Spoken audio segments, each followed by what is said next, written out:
cyber stuff is a way some of these smaller countries can punch above their weight if they have the technology access. And I think North Korea is doing a lot of damage that way. And you're right. I don't hear a great deal about it. That's an excellent point. Anyone else find interesting material on Korea? One other comment about North Korea's successful cyber warfare is that they don't have to worry about U.S. retaliating against them because they don't rely on the internet for their economy. They're such a closed country. So they can do whatever they want to us, and we can't do anything similar back. Very correct. Very correct.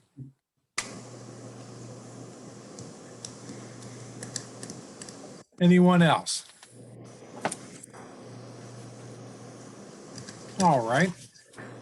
We'll move on then. I'll start with the question that came with our piece on the two Koreas, the discussion questions. The first one says, can the U.S. hope to reach a deal with North Korea regarding denuclearization without the support of China? How can the U.S. bring China to the table?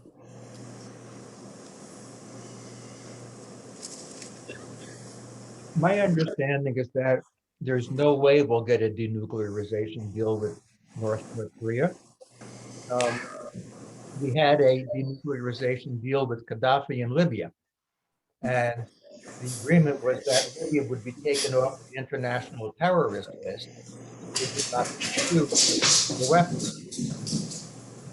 That left Gaddafi with no nuclear weapons, and then the U.S. arranged for NATO to attack him, and he ended up being killed and dragged through the streets. I'm sure that that lesson was not lost on the North Koreans. And I can't imagine any circumstances in which they would leave themselves vulnerable to a Libyan solution. Right. No, I think you're exactly correct. Others? I agree. I don't, with or without China, I don't know what the end game is at this point. What do you think North Korea means when they talk about denuclearization? I'm not sure they mean the same thing that we mean by that word.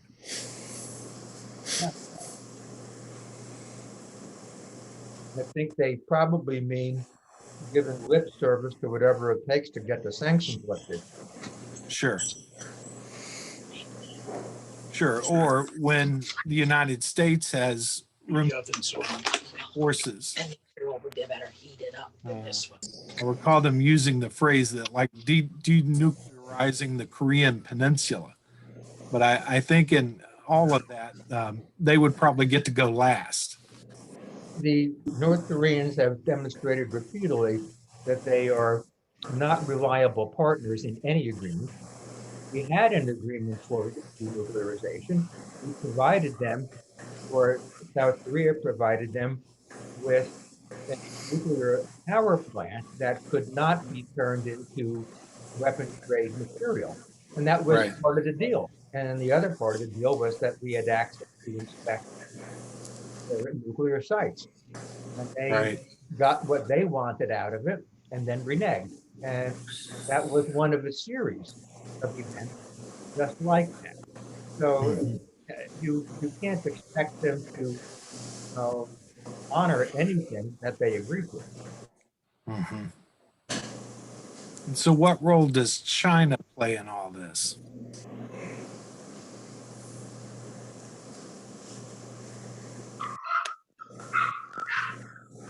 Again, my understanding is that China supplies North Korea with a lot of what allows North Korea to continue functioning. They allow North Korea to export and import raw materials. And what China gets out of it is that the Chinese, from what I read, are afraid that the North Koreans will allow their border to be opened, and then there would be Right. millions of starving North Koreans going into China, and China does Right. not want that. Yeah, that's very similar to what I've read, that the Chinese greatest fears is a failed state, a failed North Korean state on their borders, not able to restrain its own citizenry. Which is ironically very similar to what happened in Libya. That after we got rid of the autocratic dictatorship of Gaddafi, that opened the borders to allow refugees from Central Africa to cross through Libya and then get transported on boats to Europe as refugees, which ended up being very disruptive to European unity. Right. Right. So is denuclearization even the right goal? Is that the right approach, the right strategy, you think?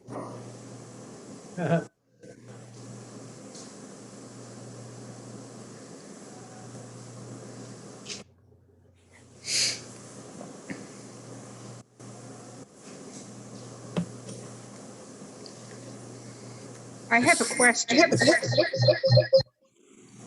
Sure. We've got a lot of feedback here. Is anybody else getting the feedback from my voice? Yeah, that's better. Oh, okay. When we were talking about China, somebody made the point, and it was discussed a lot, that in dealing with any of these things, we really need to know the culture and the values of whatever country we're dealing with. And I wonder if anybody can speak to the culture and values of Korea. I don't have an answer to my own question, so we've got some good minds here. When you ask what denuclearization means to North Korea, might even have something to do with their culture and values. I don't know. I mean, certainly power is an issue there, but what else? Has anybody been to Korea? Thanks. I have not. I have not. Second half of the question would be, and if you have, then how'd you get out? Well, it's South Korea, let's say. Yes, I was in South Korea in February.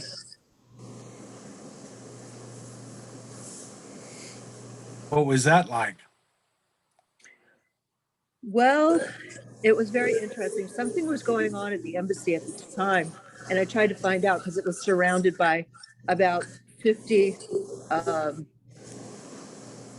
Korean soldiers. And they said, he said, this is normal. We always have this here. And then I asked someone else, and they thought it was because there might have been a protest because of a trade deal that was going on. But otherwise, no, it's very sophisticated. Of course, they have Starbucks, like all the other countries. And no, I really enjoyed it. But I had to get out quick because they were closing the airport. It was February I was there. I see. So I was only there for 3 days, and I would have been there for probably until now, unless I got out to leave. But I would definitely go back. Okay. Very interesting. So I think the question about culture is an important one. And of course, the North Korean society is well known for being closed off and hard for outsiders to penetrate and to understand.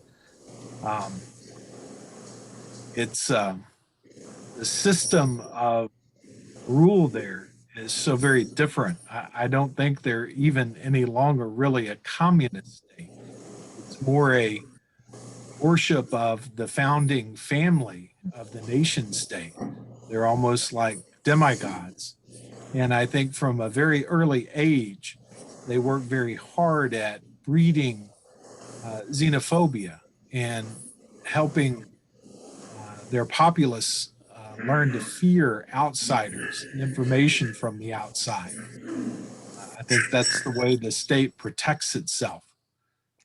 If any information does filter in, it's suspect because it comes from the outside. It's a really interesting country. I've long been fascinated by it, but I certainly can't claim to understand it very well. But I think it makes that kind of closed off nature it must make them difficult to understand and communicate with and to try to bargain with. I Because wonder why does South Korea repeatedly try to have rapprochement with North Korea? Um, Mhm. you know, from an outsider, it looks like an abusive relationship where the abused party keeps on hoping that the abuser will behave better this time. Um, Right. and what is it that South Korea is hoping to get of lasting value trying to negotiate? I don't think that they're going to get peace with North Korea when North Korea has their own agenda, which is the survival and continued empowerment of Right.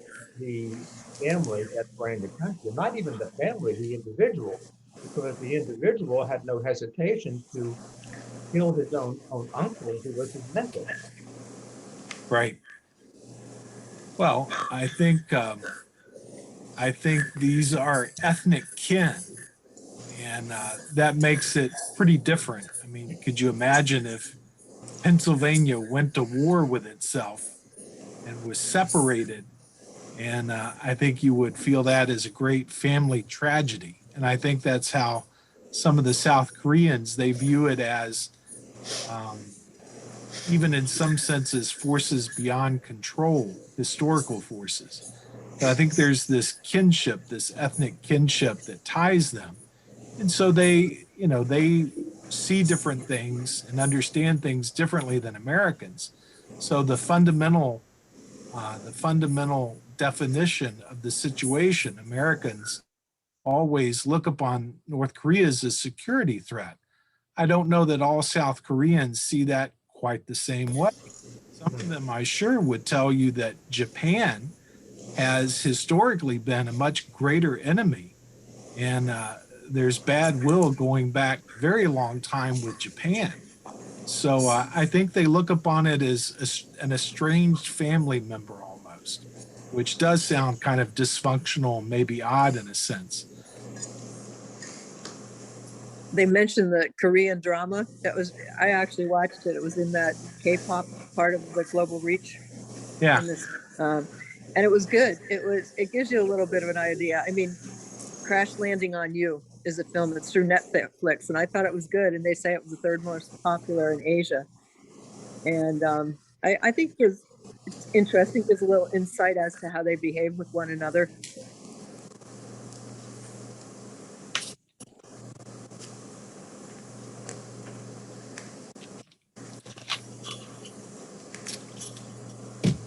All right, we'll move on to our next discussion question then. So, if South Korea is forced to choose which relationship to maintain between the US and China, which nation would be better for South Korean interests?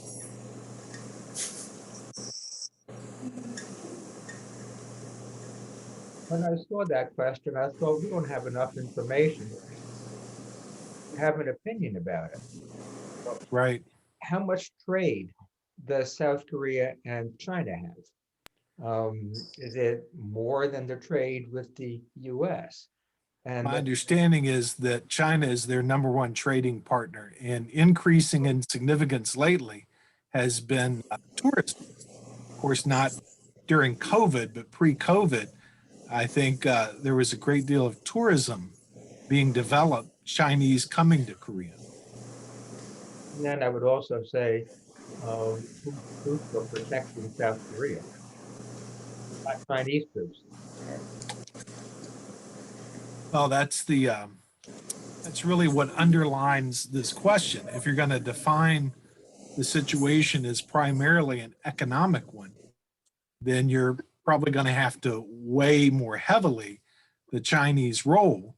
If you're going to define the situation as primarily security, then you're probably going to look more at the US role. But I know for some South Koreans who may have a long memory about such things, there have been different times when US and South Korea has disagreed over the situation. I think if you go back to the first treaty that they agreed to in 1882, there was a good offices clause to that treaty. And good offices just meant, that you would help out. The American understanding of it was somewhat formulaic. I think there was some language about in any kind of conflict, the Americans would offer, to arbitrate, to try to help resolve. Well, the Koreans had a kind of maximalist understanding of that clause, and the Americans had kind of a minimalist understanding of that clause.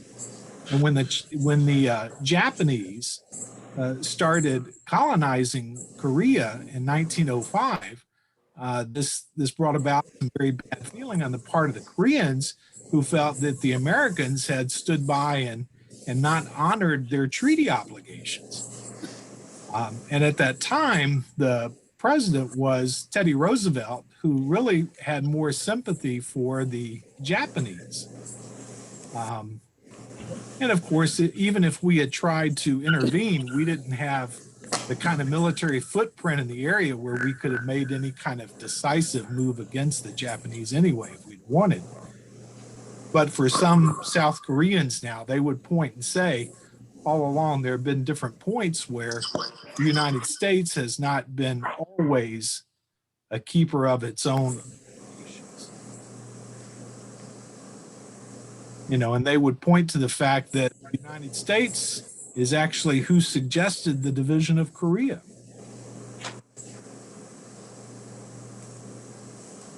Now, at the time, the Soviets, I think, looked like they could probably have taken control of the whole peninsula. So I think that was kind of a thought to try to open bargaining. But the Soviets or the Chinese? Chinese, I'm sorry. Yeah, okay, yeah. So, I mean, there have just been different points like that where there have been misunderstanding between the United States and the Koreans.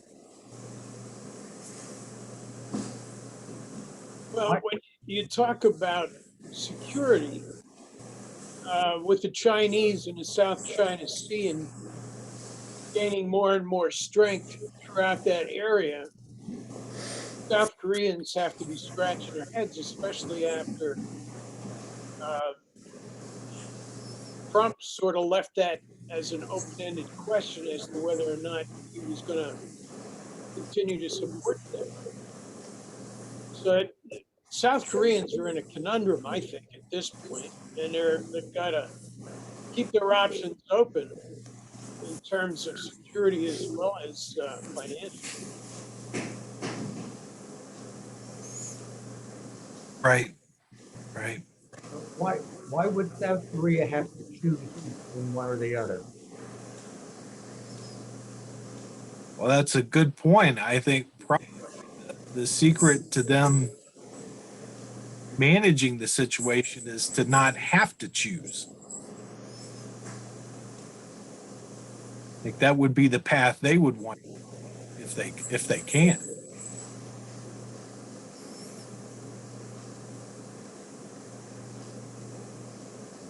I would think that once we pulled out of the Trans-Pacific Trade Agreement, that took away one point where South Korea would have been a U.S. sponsored Southeast Asian trade agreement. When we abandoned that, then there was no Western trade agreement, and they could join the East without feeling like they had to do. Right.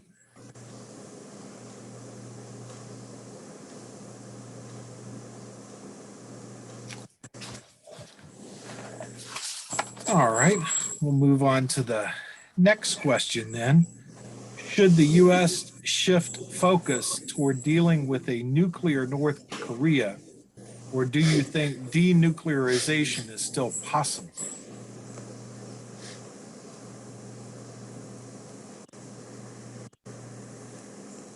I think we talked about this earlier.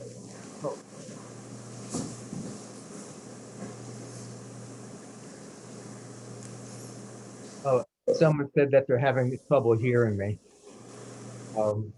I'll try to speak up. I said, I think we talked about this earlier, that I, my opinion is that denuclearization is off the table, that North Korea would never agree to that because that's their key to survival. And that they use the talks of denuclearization in an attempt to get credibility on the world stage.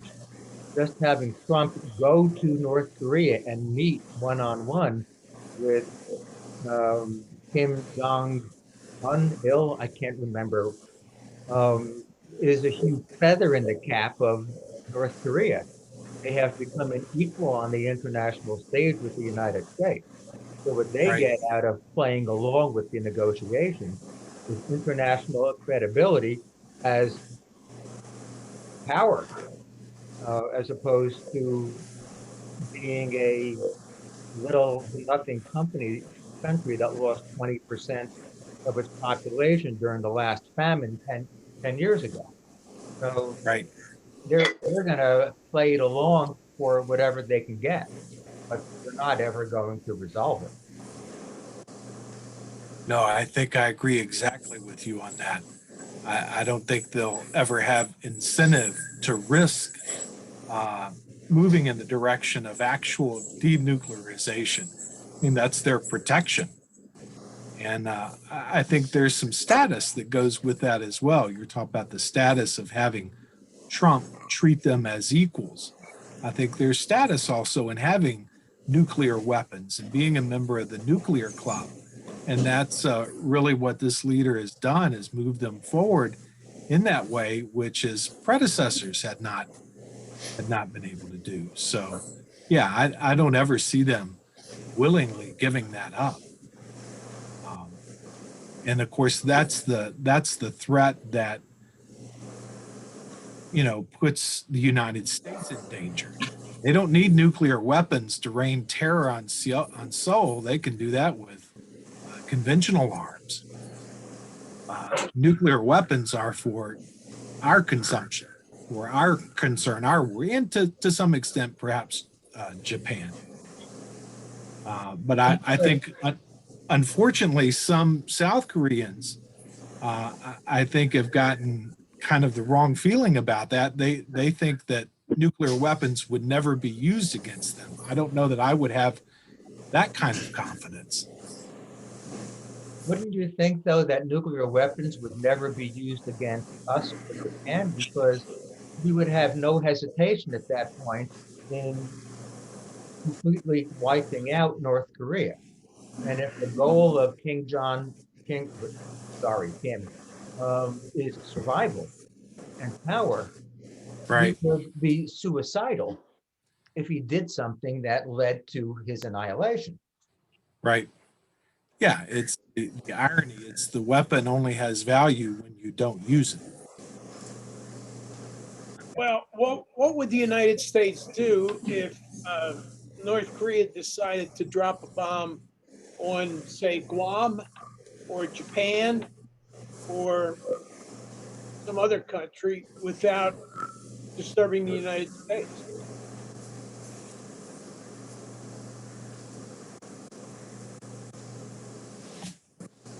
I think that's a great question, Tom. What would they do? I think a lot of that would depend on the occupant of the White House, and I think they would I think they would feel constrained to do something, but just what that would be. Yeah, strategically they could do that and get a knee-jerk reaction from the United States. But Right. they have, according to New York Times, they have submarine based missiles available, and their missiles can strike anywhere on the earth. Jim Mattis agreed to that one. So, it becomes a crazy game of who knows what.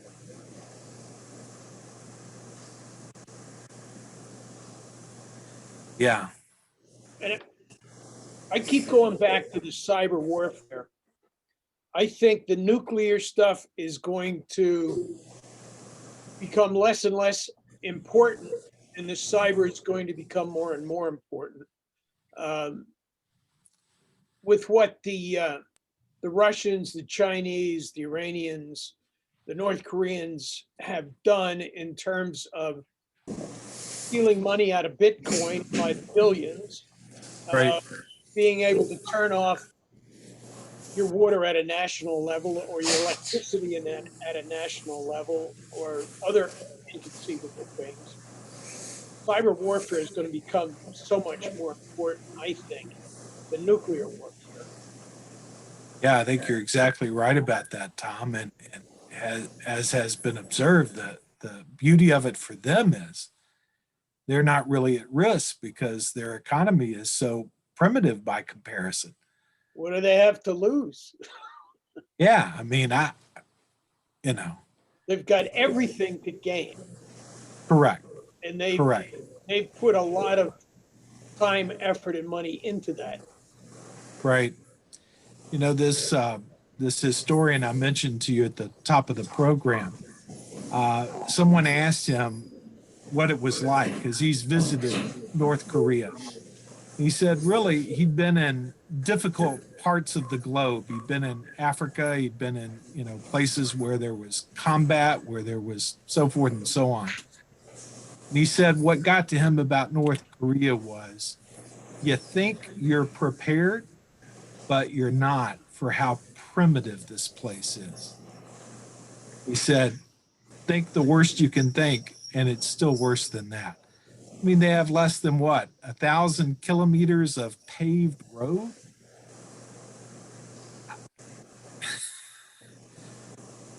I mean, we have more than that in Berks County? Probably. Yeah, I mean, so he was taken aback by that. He said it was really one of the worst places he'd ever been, just in terms of how primitive the structure of society there is. And of course, that's how you understand then that they lost so much of their population to starvation and that people were eating grass. And so when he talks about, the leader of North Korea talks about economics and economic vitality and trying to increase economic output, this historian makes the point, look, don't misunderstand that. He's not talking about growing a middle class. He's talking about consumer goods that flow to his allies and the elites who keep him in power. That's what he's talking about. He has no interest in growing any kind of middle class. So, May I ask a question? yes. So how wealthy is he? How personally wealthy is he? Is he like the Russian oligarchs who have all this money and some of the American oligarchs who have millions and millions of dollars? I mean, has he enriched himself on famine and all this other stuff? No paved roads? I honestly don't know the answer to that, Ann. I know that there have been reports that the family had smuggled some gold, some material wealth out of the country, and that was being hidden, I think at one point perhaps in Switzerland. Yeah. But I don't get the impression he has the fabulous wealth of Putin at his fingertips. Yeah. And I think that money is his, and whoever is in his inner circle. But I also don't get the feeling that there's that much wealth to go around, again, like there is among the Russian oligarchs. And so I think when he feels the pinch of economic downturn, I think what he's looking for is, graft and consumer goods that he can use to buy loyalty from party apparatchiks.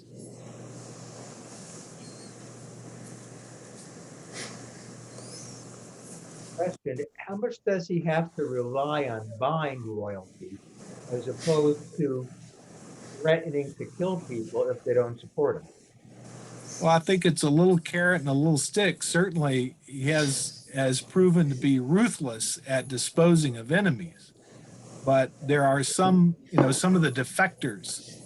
A couple of them have been pretty high level, and they've taken advantage of access. But you raise a good point. I mean, the fear is so pervasive there. I'm actually surprised that there are many defectors because from what I've read, if you defect, your family is persecuted. Right, So that's a pretty big price to pay for someone who wants to defect. right. In the past decade, 15 years, there have been a handful of books written by defectors. And I've read a couple of them. They're interesting, very hard to verify some of the details. But this historian recommended one. He said the one that he thought was quite good was called Dear Leader, My Escape from North Korea. It's by a guy named Yang Yen Song.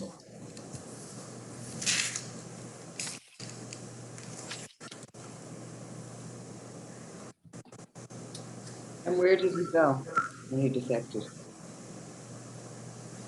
I I've not read that particular one. There are groups set up in the United States, in Europe. Many of them, my understanding is, often wind up in South Korea because it allows them to be in a society that is maybe less foreign. I read one about a young defector, and he came to this country and got connected up with a group supporting regime change in North Korea, and he just was overwhelmed by the foreignness of America, which should be no surprise. He wound up going back to South Korea and was doing a little less badly there. But it's very hard for them because they come from a totalitarian society. They have no choices. And some of them have written rather eloquently about, you have no choice, and then you're in a consumer culture where choice is everything. You've got 500 different flavors of breakfast cereal you can choose from.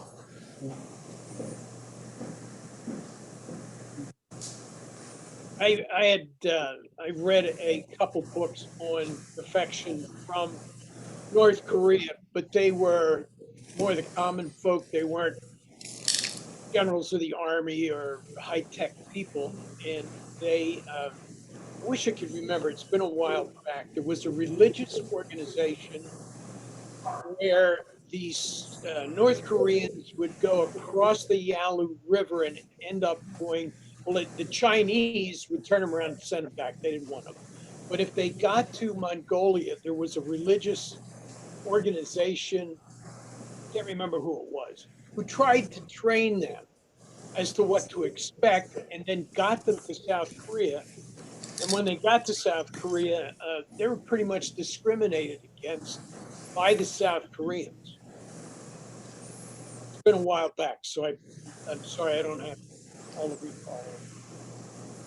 Yeah, I think the path for most defectors is very difficult, Tom. I think you're right about that. I don't think they have a lot of good choices.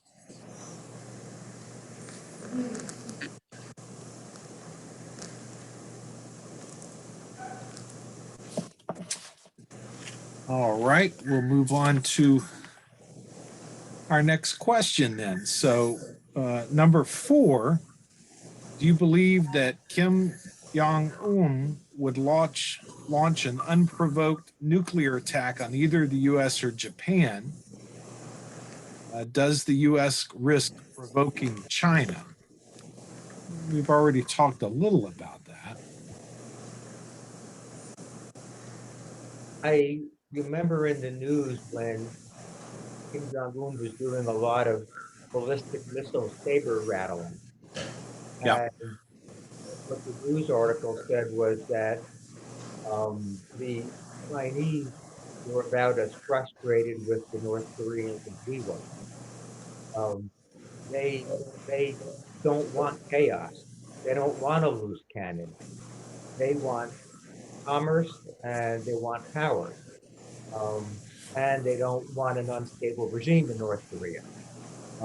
And that they felt somewhat constrained as to what they could do, but that they were not approving or supporting of what the North Korean government was doing.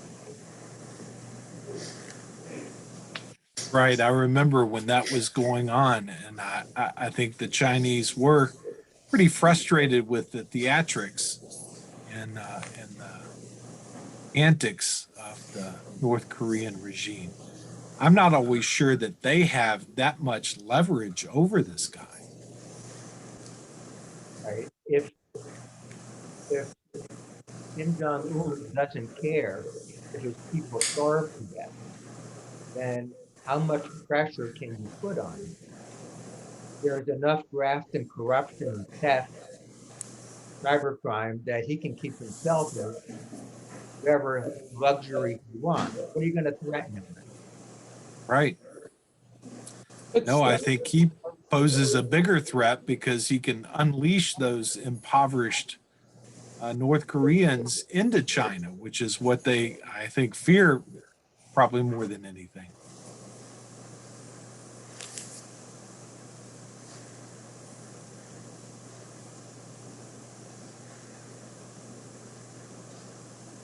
Do you have a comment, Tom? I lost it. What did he say? He lost. Anyone else have any comments, any questions here? Terry and I missed the beginning, so we didn't hear your discussion about this historian that you keep mentioning. So if you could give me his name again, I'd appreciate it. Yeah, so it's in the chat. If you look in the chat, he's a historian from the University of Wisconsin named David Fields, and he's a specialist in American Korean relations. He's got a video up of a presentation he gave to a group in Tyler, Texas via, it was on YouTube. And he's very knowledgeable, very solid, has a lot of good information about the Korean American alliance.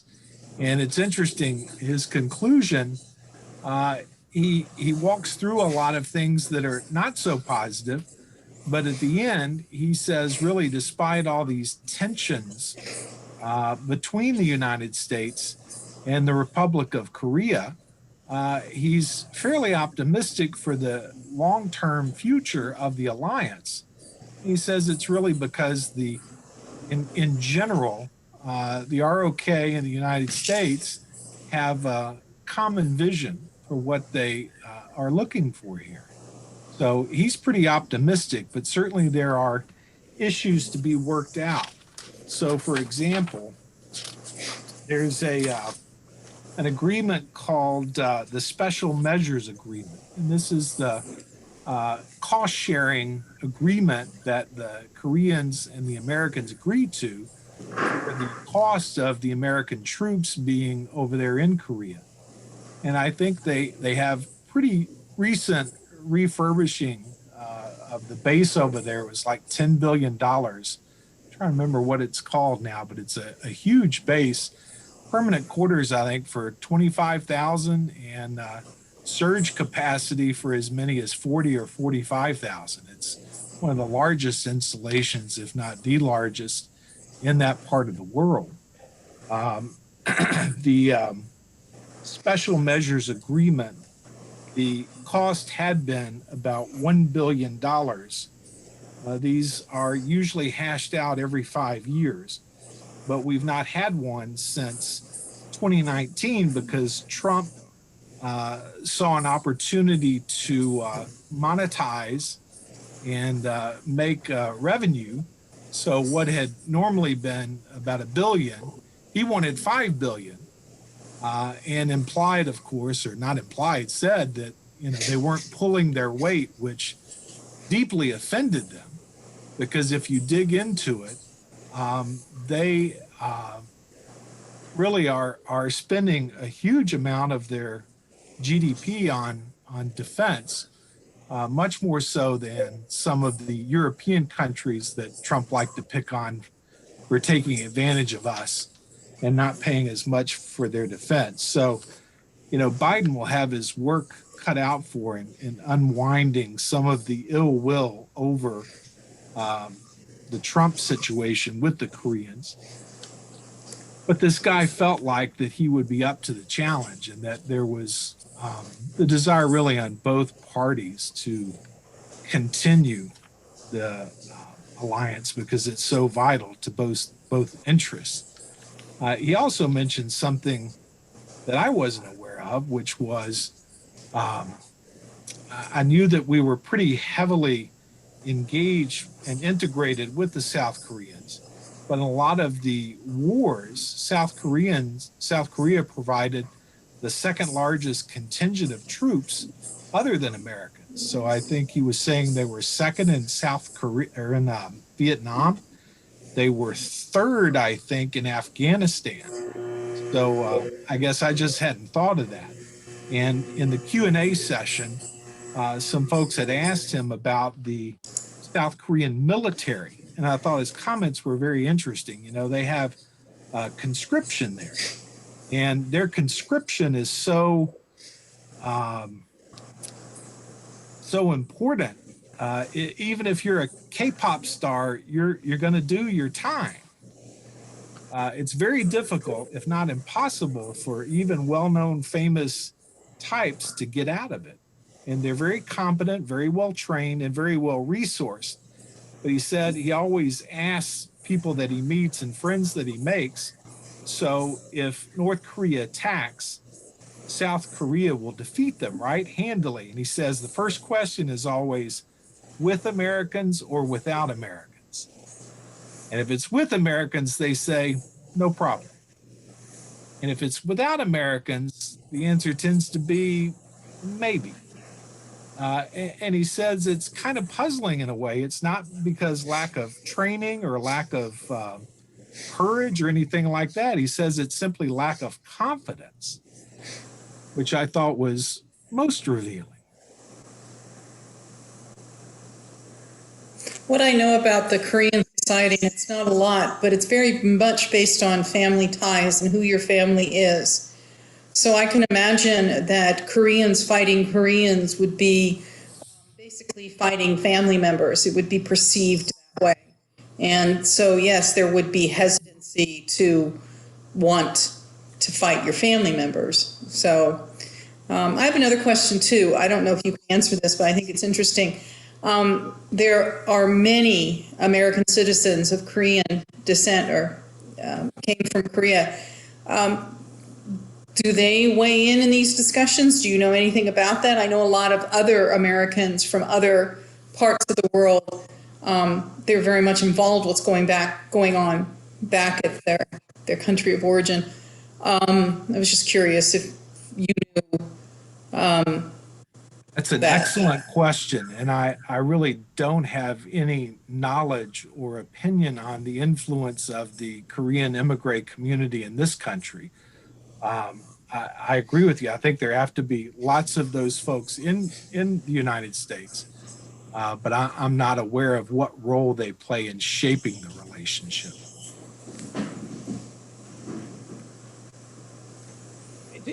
for what it's worth, department, a big study group, two families, one from North Korea and one from South Korea, that I happen to know. So, you know, it's not a very big study. But what I've observed is the parents and grandparents are very much tied to relatives in Korea, whether it be North or South Korea. And the kids are not. Uh, Whether when if push came to shove, the kids have changed their mind, I don't know. But just an Right. observation. Interesting.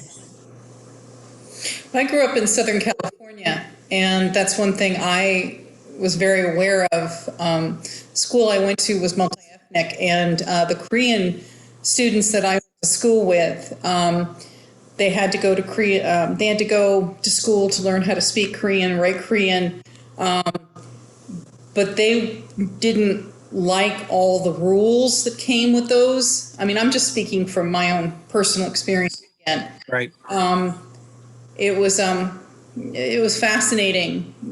They fought a lot against what their parents, because their parents wanted to push them, like they wanted to push them into medicine or, you know, engineering jobs that required, you know, you also get, you know, esteem, but you also get money, you get paid a lot. And, you know, these kids didn't want that. They wanted to be rock and roll stars, or they wanted to do this, or they wanted to do that. And so I was just curious. I was, you know, it's fascinating to see how quickly immigrants become Americans, how many generations. I mean, what is it, two? I mean, it's usually you have the grandparents, the parents, and it's the grandkids that consider themselves American first before they consider themselves the country of origin. So the prevailing philosophy behind the political over there is called Juche, and it's a real odd mix. They're like religious overtones. It's almost veneration and worship of the founding family of the nation state. But if you look up on it, and some do, sociologists of religion, if you look upon it as a religious movement, it's like the fifth largest religion in the world. Now, disagreement over the significance of Juche among Korean scholars. Some say it's really just window dressing for American academics, Western academics, but others say no, there's really something to it. I don't know. It's just all very interesting to me.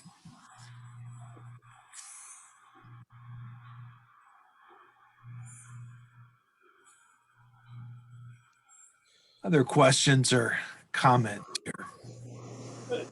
Going back to that question number 4, um,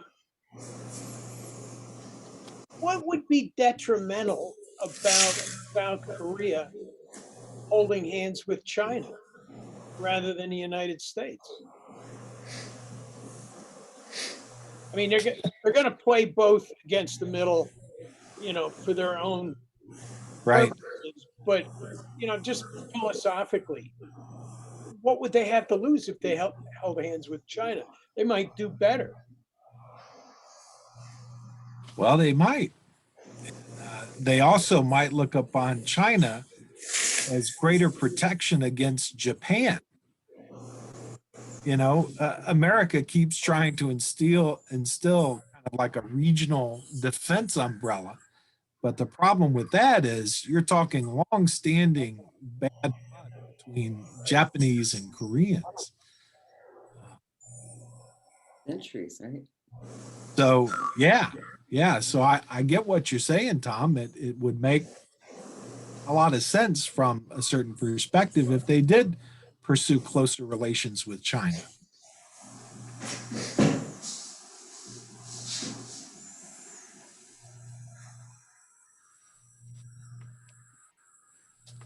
And I think there is a last question, number 5. Do you think that South Korea can leverage their growing influence over pop culture to a more prominent role in global politics?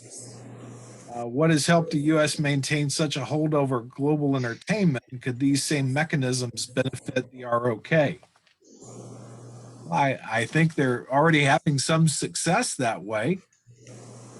I think part of their visibility, certainly among young people may not know the founder of the Korean state, but they know about K-pop.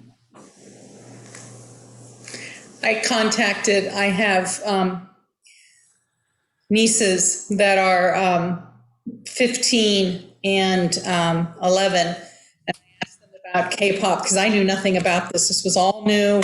Got onto YouTube, started listening to music, and so I asked them about it. And two of them live in Northern California. The other one lives in lives in Phoenix, Arizona.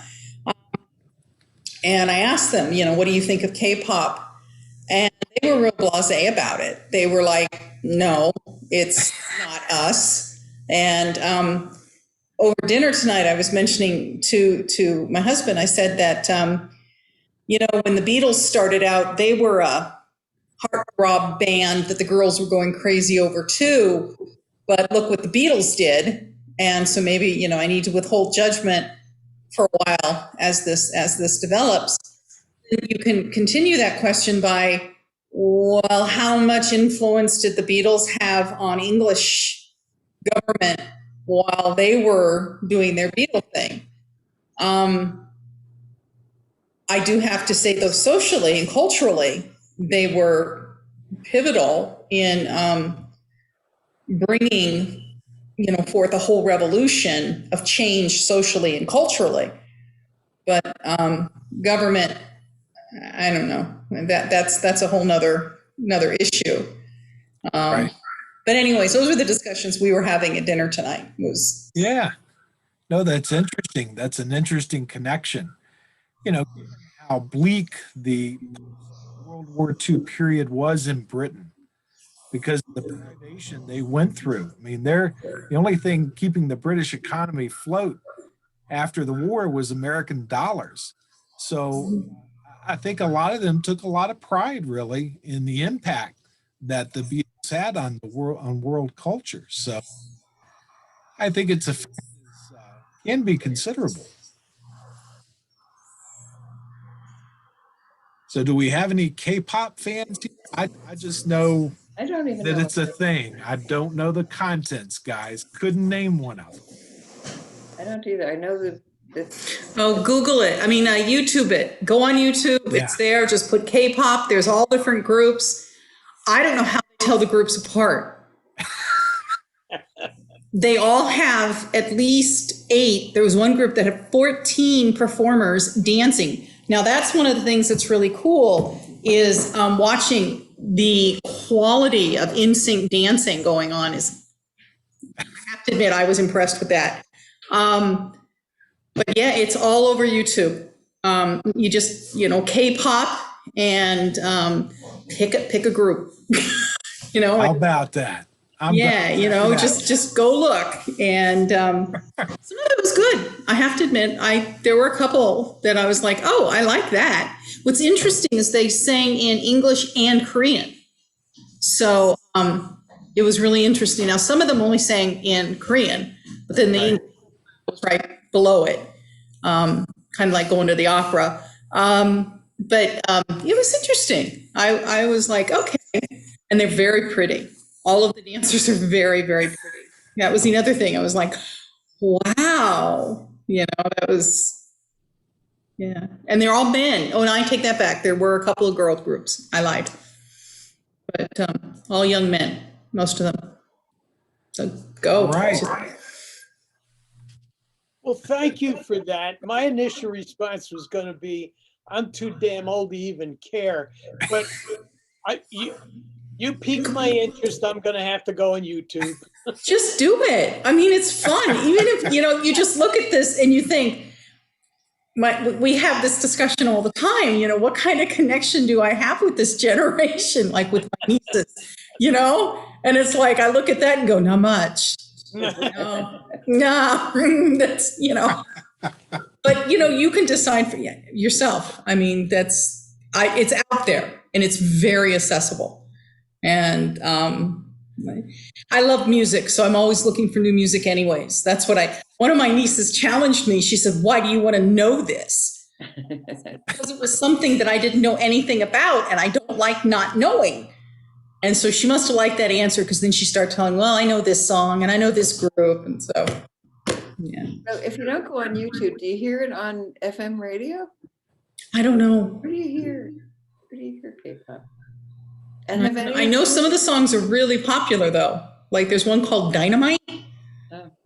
And that supposedly is very popular. But it's a cool song. It's fun. So do they ever come to the United States? Oh my God, yeah. Yeah. Yeah. They have big concerts. Usually it's a couple of groups in one. Sorry, I learned all of this on YouTube today. Well, That's what you can get when you dive in, man. Watch out. Yeah, they usually do like 2 or 3 groups at the time, because none of them are big enough yet that they can, fill a 20,000 seat auditorium. That's what I conjectured. Mm-hmm. But yeah, no, they do come, and they call them K-pop concerts, and it's like, like I said, 3 or 4 different groups. Yeah. Huh. I think K-pop is the fitting end of our meeting here. Okay, well, just to remind you, and I cannot remember the Korean,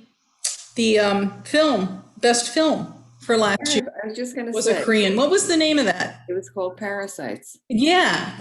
It's and excellent. I just read an article in the LA Times this morning about how influential Korean directors and screenwriters are, like in Netflix and Prime, and how they're really making that influence in those production studios. So Right. Parasites is a really good film if you ever get a chance to see it. I think it won the Academy Award last year for Best Picture. Best Picture. It was the first foreign film. Right, that's right. It's really good. Don't answer what it's about, but it's really good. I'm sorry, I missed the name of the film. Can you give Parasites. it to me? Parasites. I don't know if it was on Netflix, or you can probably get it from Amazon. Yeah, it wasn't on Netflix, because I'm not going to pay for it yet. I think it was on Amazon Prime. And we may have it on DVD at the library. So check out. It's supposed to be really good. It is good. Yeah. Well, thank you, Kevin, and thank you everybody for participating. We really appreciate it. We'll see you. Kevin, we'll see you next year in person, I hope. I hope so. Thank you, everyone. Okay, thank you. And take care. Stay safe. You too. You too. Thank you. The next one is next week. Persian Gulf Security, and Larry Cohen is the facilitator. And if there's a video, I will send you the link. But we do have at the library, we got the one video that has all of the great decision videos on it. So if you want to check it out, feel free. You can only keep it out for a week. Oh, I bet you they have K-pop on it. That's part of our discussion, right? Yeah, right. They might. There you go. Yeah, okay. I have a question. I don't have anything in my chat box. I don't have the name of that book, or does anybody else see it in their chat box? No, we didn't get it either. Yeah. Okay, I will send it out to you. Thank you. Thank you. Thank you. I appreciate that. Thank you. Okay. All right. Have a good night. You too. All right. Thanks, everybody. I'll write it down before I leave the meeting.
Oh,